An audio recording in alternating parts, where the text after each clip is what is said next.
With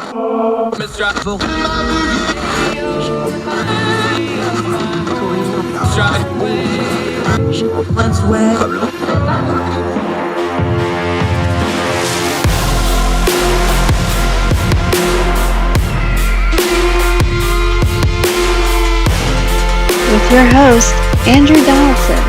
This is Heard Tell.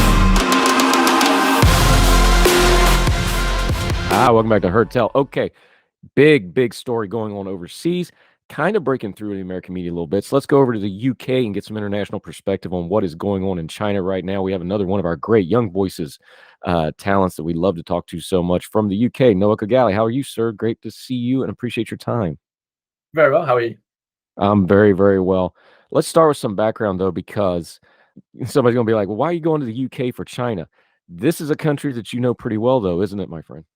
Yeah, this is a country where I spent a significant amount of time growing up, and I really saw this modern Xi Jinping evolution into the China that kind of after the Thatcher years and the end of the 1900s that it started to modernize and liberalize. And I think we saw as a family firsthand how it started to descend again into this pretty rampant authoritarianism and really see the impact that especially technology had on the surveillance state and the way that the Chinese government was really in control of every part of your life. Yeah, let's talk about that for a second, because I know I have family that married into our family from Hong Kong, so we tended to focus on what happened in Hong Kong. People look at those sorts of things. What was it like in what was it like on mainland China? Because I think the Western media, we have these gaps of Tiananmen Square, COVID, whatever's happening now, and they missed that run up you're talking about with the rise of Xi Jinping and the surveillance state and modern China as we know it today in the year 2022. Bridge that gap for us a little bit as somebody that was kind of there for some of it. What was going on mainland China? Because the truth of that stuff doesn't really get out to us because of the media controls, right? Yeah, no, absolutely. So what's really important to understand is that essentially the Western world decided that the way that it could influence China and it could create a China that could fully participate in Pax Americana, for example, was to essentially trade with it and develop with it. So that over time, the Chinese people grew so accustomed to those Western niceties that we have, that democracy and freedom and those tenets of the Western civilization essentially came with it. So loads of effort was put into essentially turning Shanghai, as a really good example, into this massively developing city. And you saw there's one side of the bund which in the turn of the century was essentially just paddy fields that is now covered in stunning skyscrapers, beautiful lights. And if you were just to take a snapshot, looks absolutely magnificent. But the cost of that was genuine lies. Is the Chinese government realized really quickly that it was a lot more efficient for them to develop a city with no regard for the people in it and make it look fantastic for the rest of the world if they just abandoned principles of human rights and freedom. So you had scaffolding going up skyscrapers essentially made of bamboo, which as an image is incredible, but when you really think about it, it's pretty deeply terrifying. And that essentially encapsulates the attitude that they took. We're going to have these Western niceties, but go back to what they view or what the party view as the Chinese principles. And those principles are essentially the surveillance state. So everybody in China uses something called WeChat, and that is spread into other parts of the world. But it's essentially a warped form of WhatsApp, basically, that you can pay for things on. And you essentially use it as Facebook as well. But the Chinese government have their tentacles in all of it. And the owners of WeChat, I'm not sure exactly who they are, but they're essentially the Chinese government. So everything you pay for, everywhere you go, Xi Jinping has an eye on it all. And that was the price that the Chinese people paid for development. So you might find many of them thinking that's just how it is and that's how the rest of the world is. But they, in fact, have been really, they've sold their souls for something that was pitched to them as the Western dream. Yeah, Noah Khogali joining us. Now, people are like, well, we want to know about the protest. This is what you got to know to get to the protest, though, because we always say on this program, one of our principles, things happen in a sequence. They don't happen in a vacuum. China, economically, we've had people in here talk about it. They understand the demographics. They understand the birth rates they have. They understand their limitations. They're trying to get rich before the economic downturn hits is what they're trying to do in a nutshell. All that human rights. But at the same time, let's be adults here. One of the reasons the Western world was okay with all of this was not just the stability. this is really big business because China has a 750 million strong workforce that is beholden to their government. That is a unique business opportunity to people who can get past their morals and human rights of it. And that's the toxic brew that's really made what China is today as far as human rights and geopolitically goes, right? Yeah, no, absolutely. There's a few different problems here for China. So what the first thing that is important to understand is not really a problem for China now, but now that the rest of the world has become aware of it, it could be, is that as China has essentially embarked on policy of debt trap diplomacy across Africa. So if we're going to view what happened in the Middle East over the last century and investment, is probably a good way of putting it, investment in the Middle East and the control that comes with that. China have essentially, got ahead of the rest of the world in doing that in Africa, because they've realized that lots of the really fundamental, something like lithium, that is, you can find lots of it in Africa, and it's going to be incredibly important as we go towards electrification. China have essentially got hold of that and have many of these countries in debt trap diplomacy. So the rest of the world has suddenly become very quickly aware that they need to deal with this China problem, because in 50 years' time, it's going to be a hell of a lot bigger than it is now.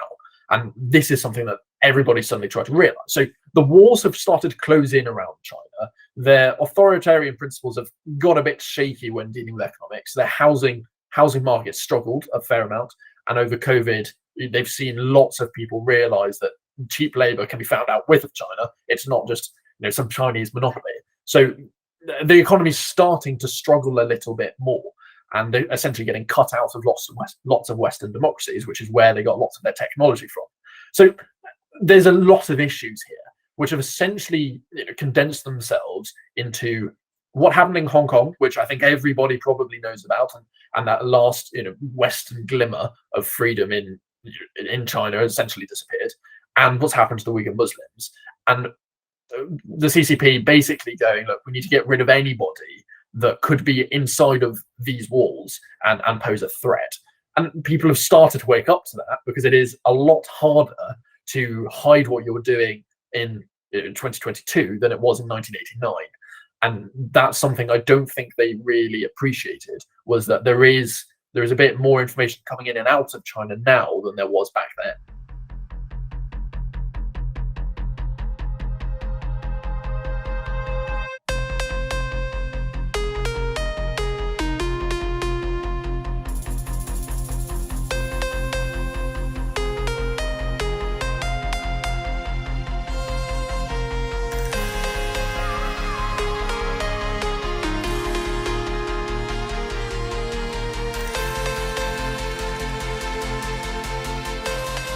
Yeah, Noah Khogali joining us.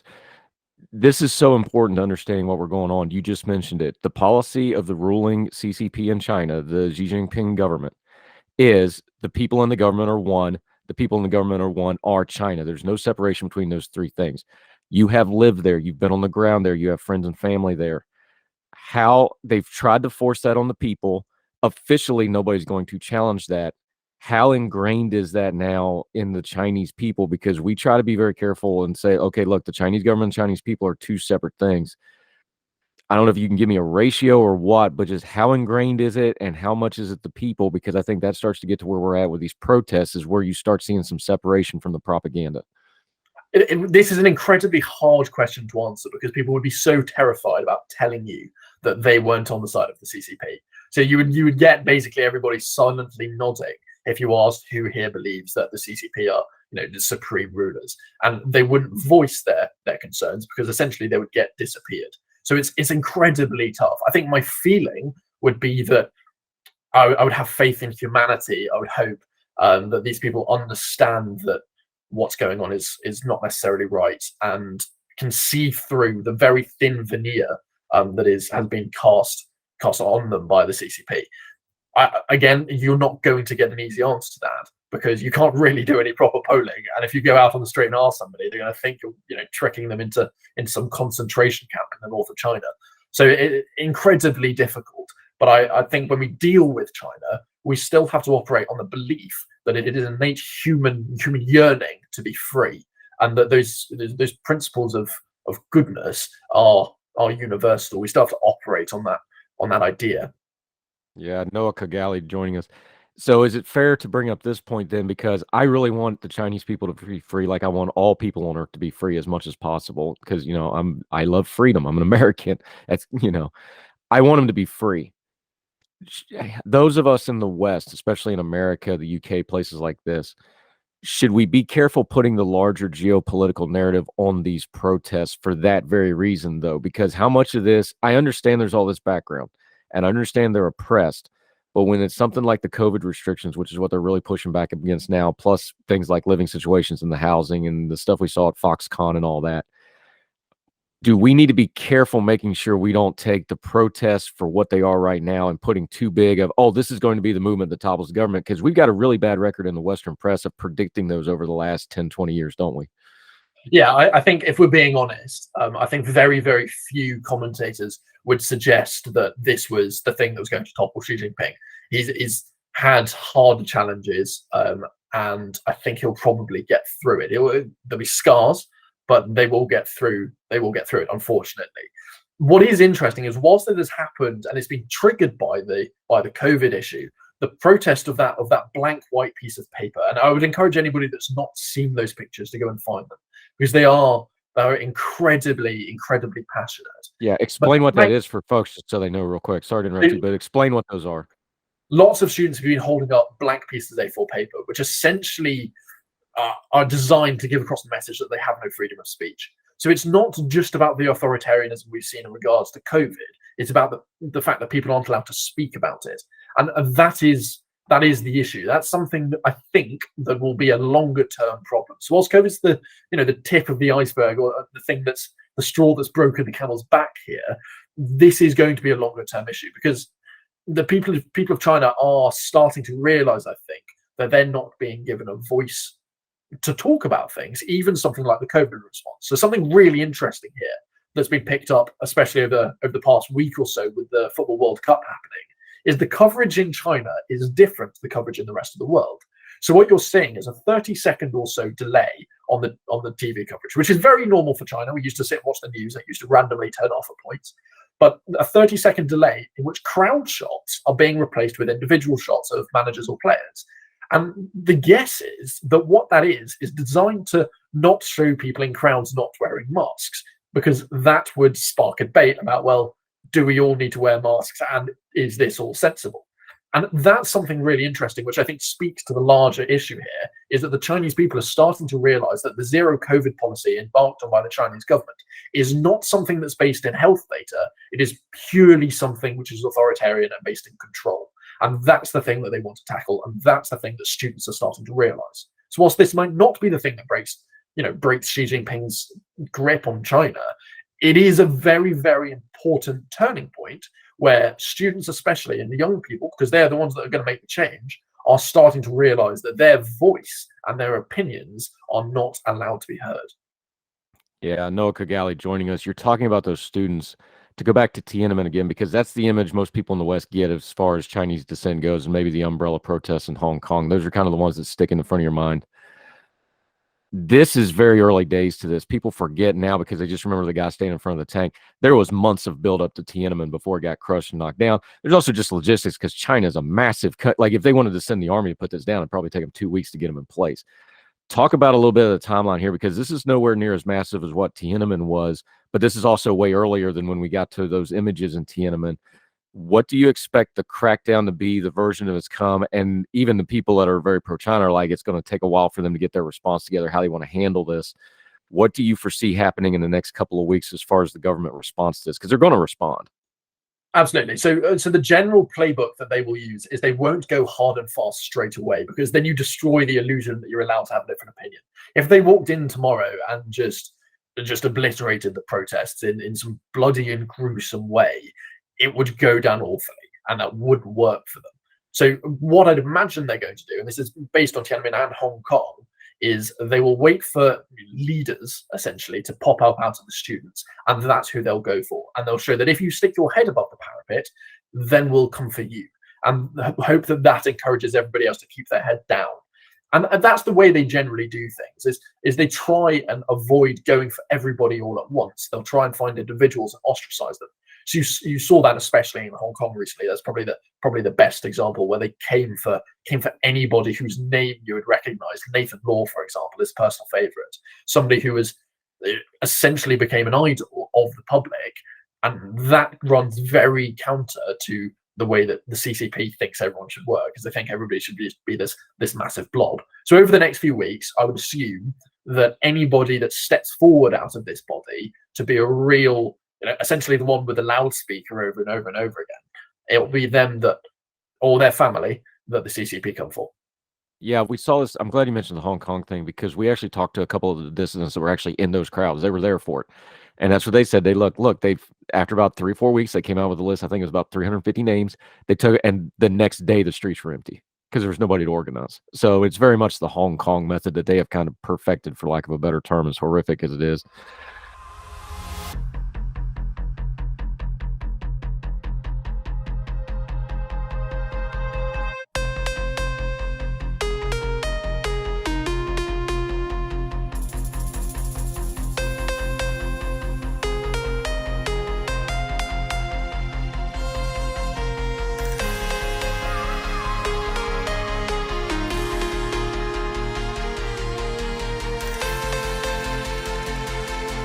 Noah Khogali joining us. What does the West do here? Because obviously we're too economically entangled to completely put any kind of economic pressure on China. I go back to the Cold War. It's undeniable that mass media in the form of radio and television had a cultural impact on the Soviet Union as it started to fall. It's inarguable that happened. You mentioned things like the World Cup. Is it something we should pay more attention to, the culture side of this, maybe more than the policy side? Because no matter how much they restrain the technology, some of this stuff must be getting through, or they wouldn't be throwing a fit about it, right? Is that something we should maybe be paying more immediate attention to? Well, what I think is important here, so there's a couple different strands. I think it is key to understand what the major players in this and the historical major players are doing at the moment.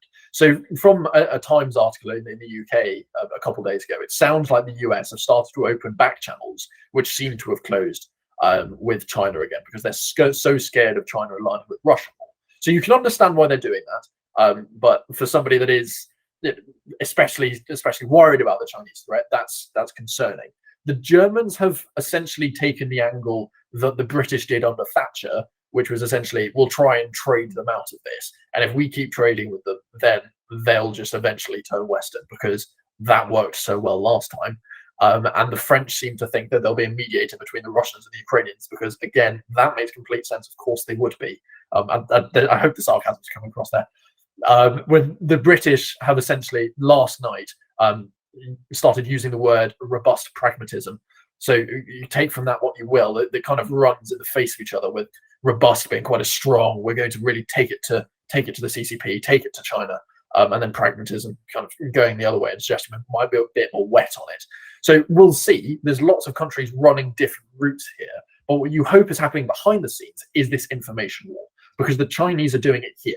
So I'm not sure about the US, but in the UK, the Chinese have essentially this system where they are infiltrating universities and schools through teaching Chinese is what they suggest it is, but actually it's intelligence agents essentially coming over to the Western world and trying to convert people to the Chinese way of thinking. You'd hope that we are running something, if not slightly less James Bond-esque, that we are running information campaigns in China to hopefully ensure that people are realizing what's happening and break through that shell that the CCP want to be around China.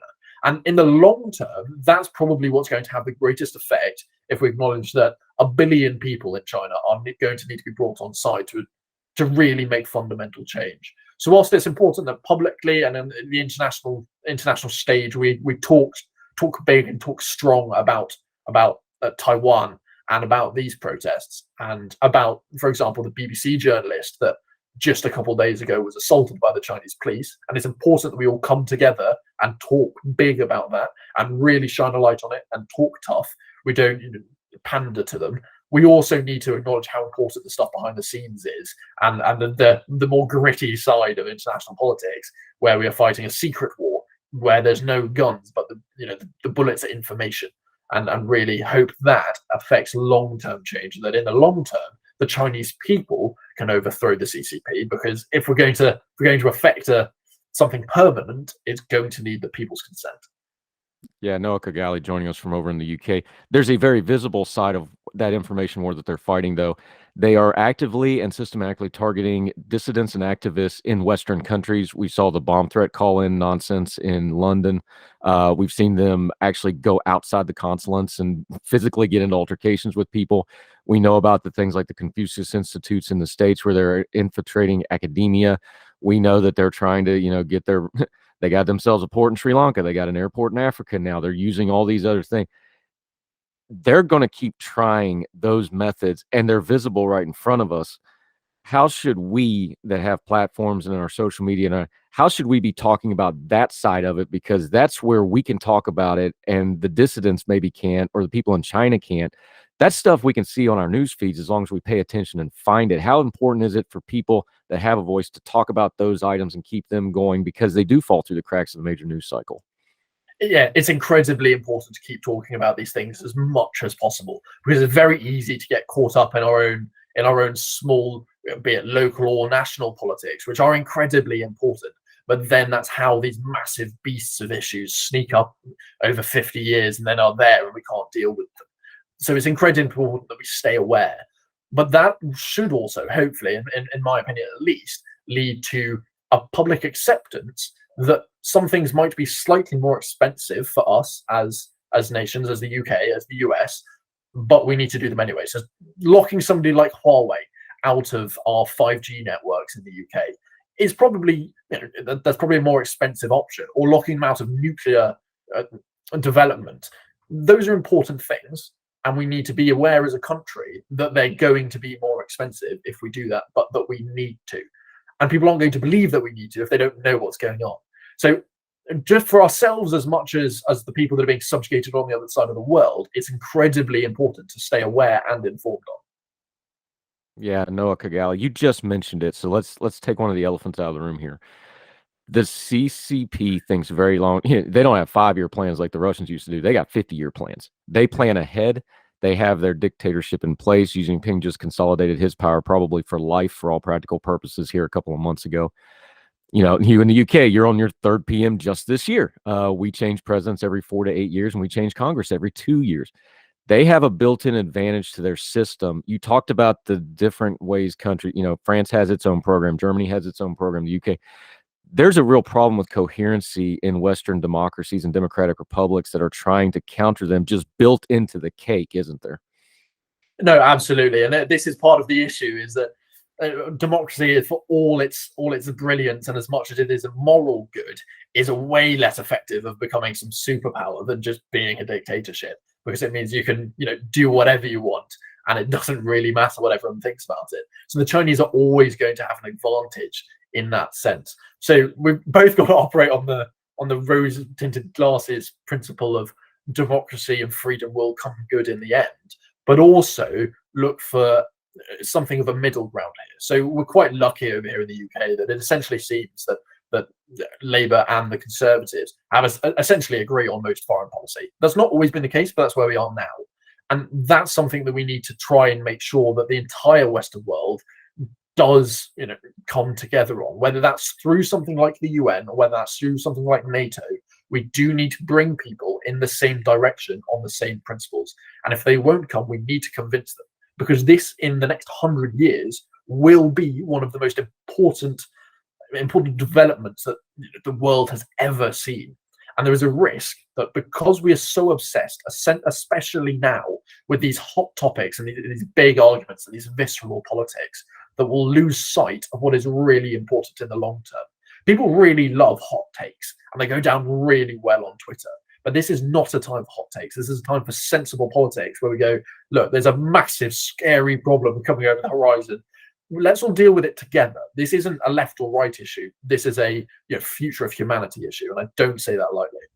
Yeah, Noah Khogali, you just brought up a great point that we need to discuss, though, is the way you get that, though, is you have to have leadership. Who does China see as the Western leadership? Because of Hong Kong and other things, the UK for, better part of 100 some years was kind of seen as the gateway there because they had that relationship. Obviously, the US since World War II has obviously dominated the Pacific in multiple ways. But who does China see as the leader of the West that they most have to deal with? Economically, it's probably America, but who are they seeing it from their point of view? So this is something that's quite interesting in the Chinese psyche. Whilst we in the West will look at individual countries and go, Russia and China, they're the two big threats. The Chinese psyche and the psyche they've developed over the past 100 years, that they are the sleeping giant and they are better than everyone else, essentially means they don't think there is any leadership anywhere else. And this was the same mistake as the Russians made when they invaded Ukraine and thought that nobody was going to step up to the mark because the West is weak. China also thinks that. So this is, the soft underbelly of these dictatorships is they don't actually appreciate the fact that serious resolve can come out of democracies. And that's something that's going to be quite interesting to see play out. So whilst they'll understand that the US is incredibly important economically, in their mind, everybody else is entirely dependent on them. And their relations with Australia, for example, have kind of compounded that. But it will be interesting when the entire Western world, which has proved it can come together, does come together, what they'll be able to do. Because, again, they've been telling their own people for 50 years that the entire Western world is weak and limp and flaccid and it won't do anything. So when they do, it'll be very, very interesting to see how they react. Yeah, Noah Khogali, like you just said, though, actions, not words. They tell their own people, they present the front, expanded military. We had that great picture about 3-4 weeks ago with Xi Jinping and his higher staff all in fatigues, which was really an odd kind of picture. This sort of projection of power, but their actions tell us what they're scared of. They are scared to death of social media. They are absolutely terrified of media infiltration in the culture. We already talked about it a little bit. Take it from that angle, though, is because they tell us what they're worried about with what they do. The modern technology scares the hell out of them, doesn't it? Absolutely. And this is another thing that's a really odd two-sided coin here, is it's the technology which has allowed them to control their own people with such effectiveness that is also the same thing that they are utterly terrified of. It is odd to me that when I'm talking to people in day-to-day life about what as a family our experience of China was, that they are still confused by the fact we couldn't get on Google. As something as basic as that, the only one we could use was Bing. And I don't know your personal opinions on Bing, but it was awful. And essentially, I just don't use that as principle now because the only reason it was available was because it bowed to the Chinese government. So we couldn't get on Bing, we couldn't watch the news, and you couldn't do any of these things because they were so scared of information. And that's the really, really interesting bit, is it's the information that they've used to establish their place in the world that they are so terrified of. And this is something where something like Elon Musk's satellites that he sent above Ukraine could be incredibly effective, because that is a way that you could bring information to China. And I'd imagine they would probably go and shoot it down. I'm not sure how you bring a satellite down, but you'd imagine that it would be an incredibly effective way of that information war happening, because that's where this is going to be fought. This is 1 billion people who are essentially not aware of what the other 8 billion people on this, or the other 7 billion people on this planet think and what they're doing. And that is something that we really need to focus on getting across. And we've got to find a way of doing that effectively.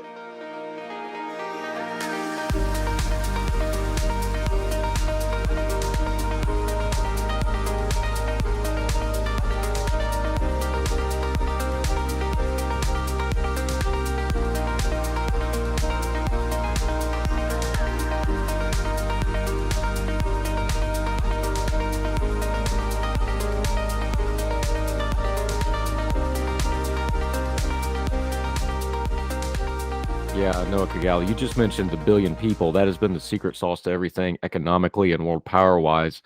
Look, they got the numbers, and numbers mean something. Sometime in the spring, some people think it's already happened, depends on who you trust. Somewhere in here, India is going to surpass them in population with a much smaller economy. Just simple economic. They got a lot more room to growth, and they got more people to do it with. There's other demographic challenges coming from China. They're acutely aware of this. Yes, that they're in a closing window that they've got to try to get some stuff done. How does that calculus change what they're doing right now and show what they're doing right now?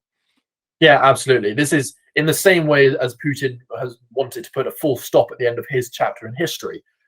Today's China might see that chapter closing quite quickly and not want to end it with a comma where the next word is India. And India will always have advantages over China because is part of the Commonwealth. It's had a long history of cooperation, even though at the moment, it's not viewed as a trusted partner, but it is a partner which is a lot closer to the Western world than China is.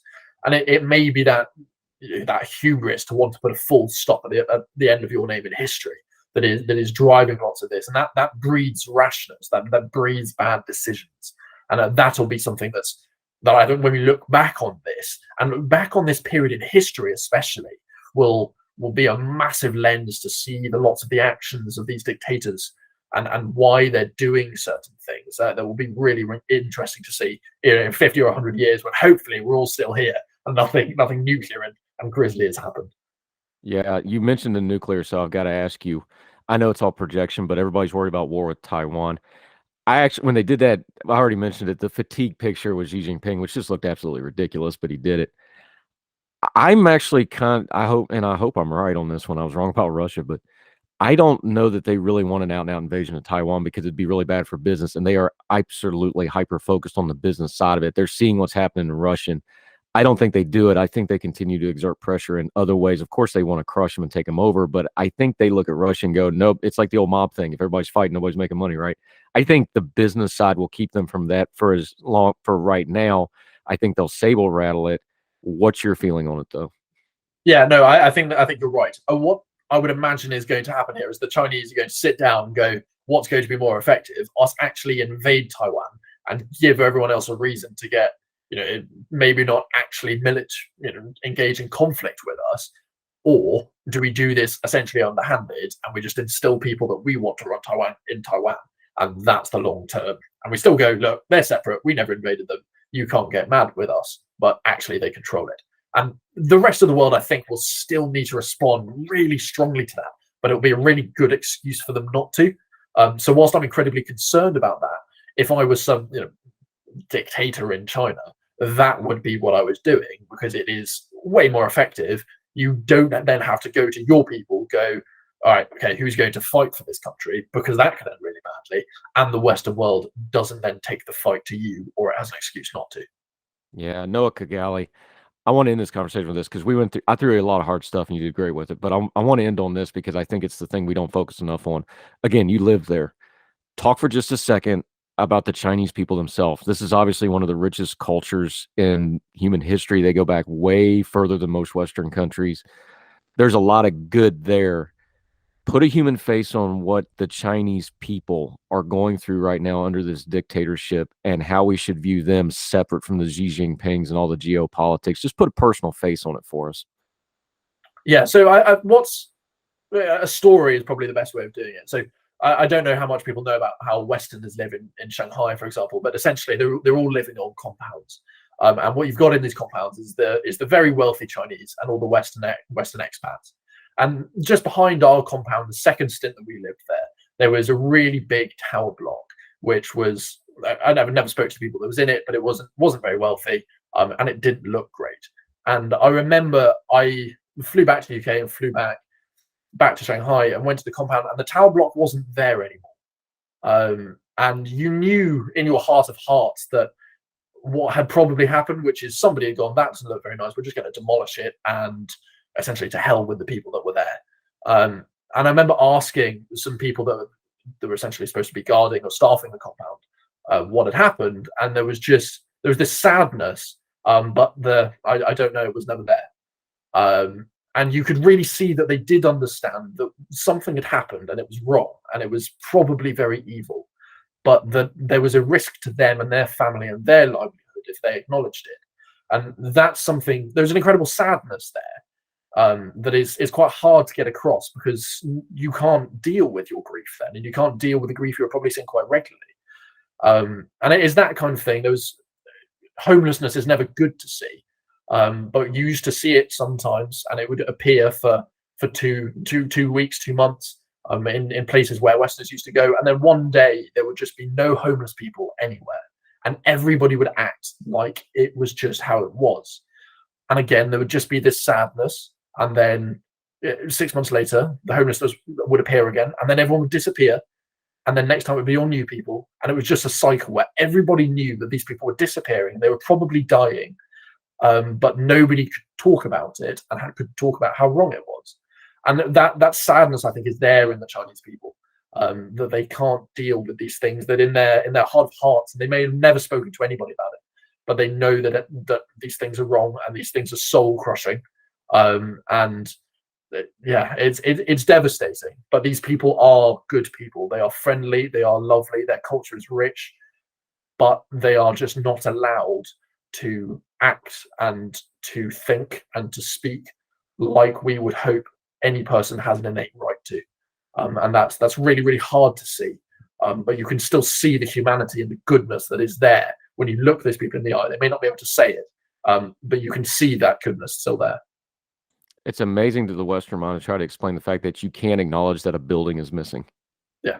Like, how do you even put a Western mind around that and explain that to somebody? That's just such a paradigm shift from how we think, that you have to pretend like a building doesn't exist. Yeah. And it's incredibly, incredibly odd. And you almost start second guessing yourself.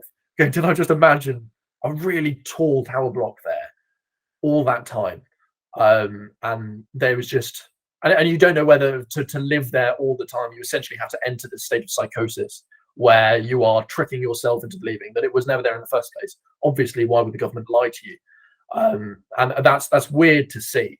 And it's not something that I think you can ever really understand unless you spend an extended amount of time there.